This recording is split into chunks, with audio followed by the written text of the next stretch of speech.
Hey guys, welcome to my channel. My name is Kaylee. This is Aspen. She's my baby. We are homeless. We live in my car and I've learned to really enjoy it and love it. There are definitely days that I hate it, but for the most part, I love it. Before we get started, just a disclaimer. I know my car is destroyed. It is. My car is just a disaster and probably won't be able to sell for anything.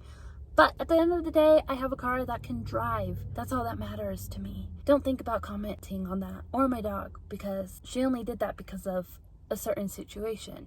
Let's get started on the video on things I wish I knew before car camping and the difference between car camping and stealth car camping and just everything in between. In no particular order, number one, know where your parking garages are. I say this because for me, in my instance, if I wanted to do something, like say outside and it was raining, go into a parking garage and do that. Do it in there. I know where I'm at in Colorado, there are quite a few parking garages and ones that are free. So I'm able to just go in there, and especially on a really bad, like rainy or hailstorm, it's also cover. Because it's better than just parking under like a bridge or something, and that way you can still get things done. And also, for my instance, my rooftop cargo carrier for my just storage, whatever, it leaks now because I guess, you know, the weather and all. Rains, I have to either get undercover like a lot of trees or go into a parking garage. But also it doesn't rain that hard here, and usually when it rains it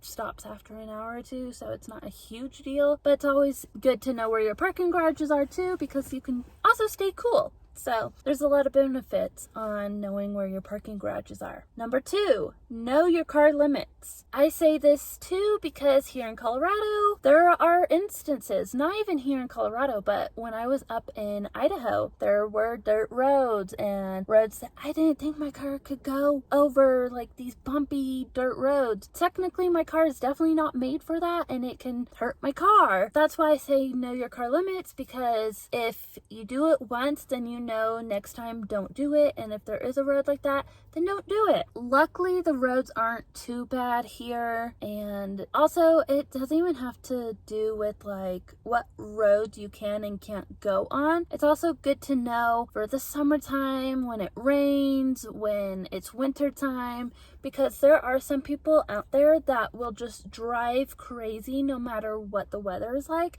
and that's not okay, because if you don't know your car and like the tires, you can screw up easily. Number three, I feel kind of stupid for just learning this like a couple months ago. The difference between public parking and private parking. For instance, Walmart. A lot of Walmarts now don't allow overnight parking. And Walmart is a private parking lot, and that goes for really any business. Apparently, any sign that says private parking, if you want to park there at night, then you would have to ask the manager or owner of that business, and if they say yes, you can stay. If no, then you would have to move on. But also, that doesn't stop people from staying the night at Walmart's anyway, because there's Walmart's that I've been to that say no overnight parking, private property, all that kind of stuff, and there will be tons of campers, and me included, because I only stay on those properties if I see other campers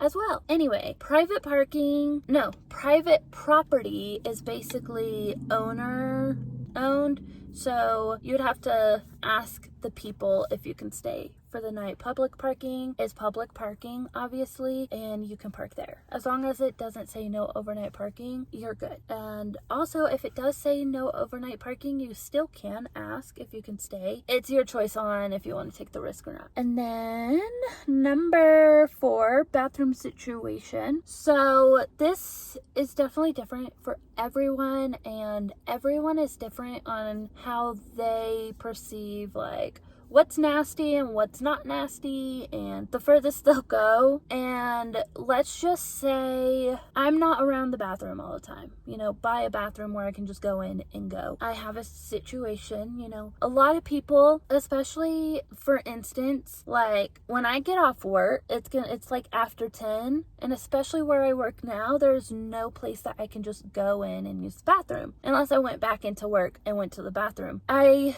do, however, go to the bathroom bathroom right before I leave work. So then that way, if I do need to use the bathroom, it's only once after that. But I have a bucket, trash bag, and then you just do your business and, you know, throw it away. A lot of people will also say get like cat litter or sand or something to get rid of the smell. But honestly, you're gonna throw it away anyway, so there's no point in buying that extra stuff. Just throw your business away when you're done. I mean, like I said, everyone's situation is different. When I very first started stealth car camping in 2021, I pretty much parked at a Planet Fitness every single time. Like, I literally parked there every single night. I'm surprised I never got in trouble or anything. I would always just go into the bathroom when I needed to, or there was also a Dunkin' Donut that was by the Planet Fitness, and I would just always go inside to use the bathroom. As time has gone on, I'm not always near a bathroom, and I don't always want to go inside a bathroom, and I don't want to necessarily park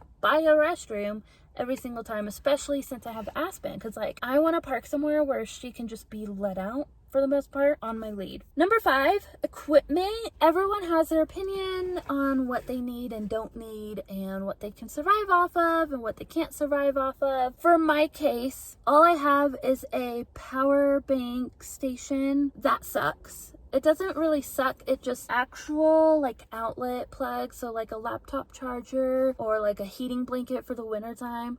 I can't just plug it in to my power bank station anymore because it stopped working, and that sucks. I can, however, use like the USB cords to charge, and that's all that really matters. That's all that really does need charged anyways. That's how I charge my stuff. And speaking of, especially the summertime, I have these battery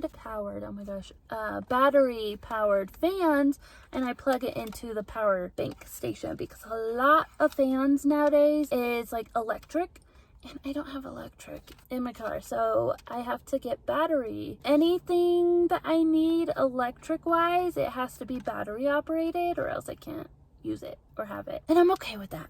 It's fine.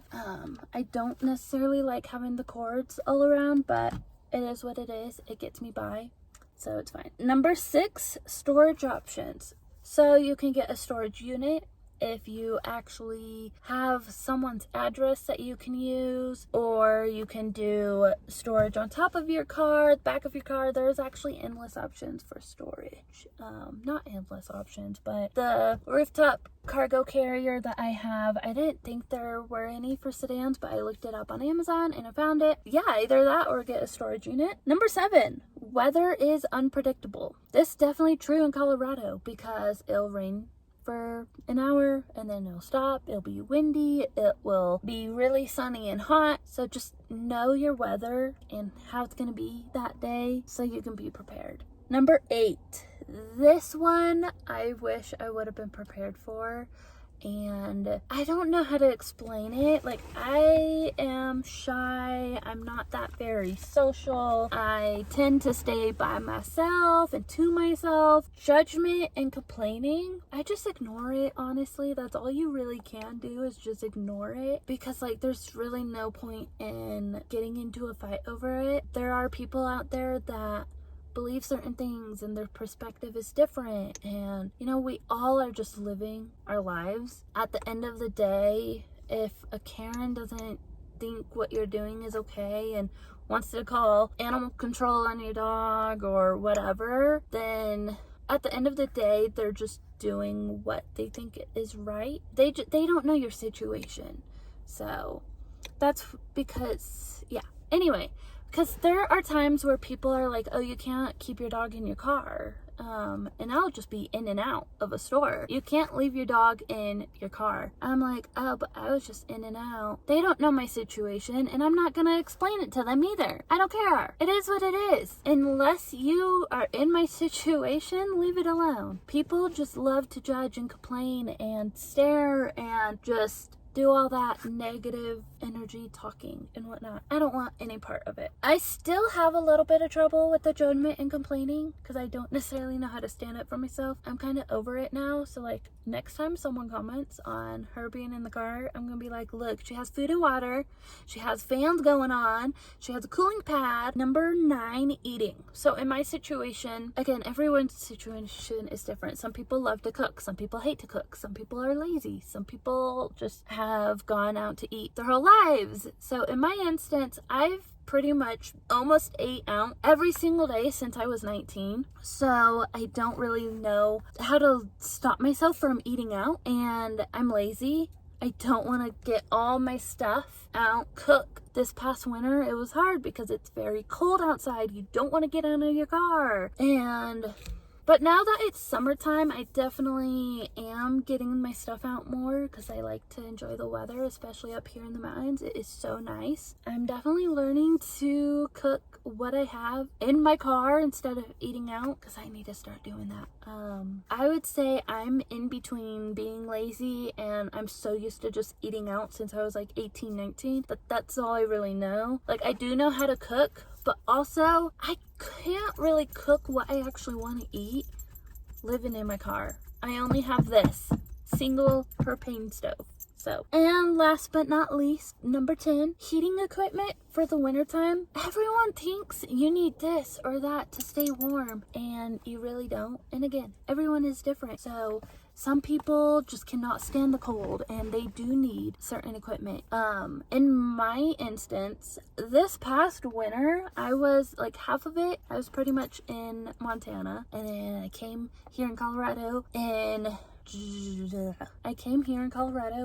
January, and the winter actually wasn't as bad as people were making it seem to be. It was actually fine. All I did really was turn the car on if I was really cold. For the most part, I was working, and then like, especially with it being cold, Aspen can stay in the car. She's a husky. They love the cold. She loves the cold and the snow. So that's no problem. And me living in the car during the winter time, I definitely prefer winter over summer for sure, because the windows can be up. I don't know, I got a bunch of like hand warmers that you can have for your hands and feet. Never use them, not once. And then yeah, I mean, I was pretty much just inside my car with the car on, or if I needed to go in somewhere like Starbucks to get on my laptop, I would just go in and just leave her in the car. And same thing with sleeping at night. I mean, the sleeping bag that I have works wonders. I even tested it out one night. It was like 0 degrees, and I had that and like I think 2 blankets over. I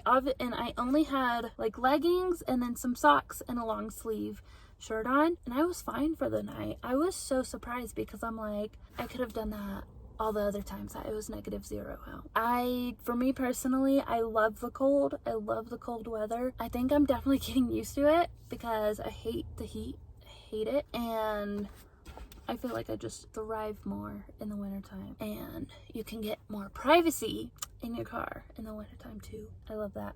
Oh no, the big game changer for the wintertime is I made the window covers. It actually helps with keeping the condensation out, which I was surprised. And then also a tip for in the wintertime. I know it's summertime now, but tip is when you're about to go to bed, cover your car with the window covers and have the heat on. And that kept me warm for like half the night. It kept the heat inside, so I was warm half the night. That is the biggest thing that helped me. I think that's pretty much all the tips that I can give you and things that I kind of wish I knew before I started. If you guys have any tips and things that you wish you knew before you started car camping or stealth car camping, let me know down below, and I'd love to chat with you guys. I'll talk to you later. Bye.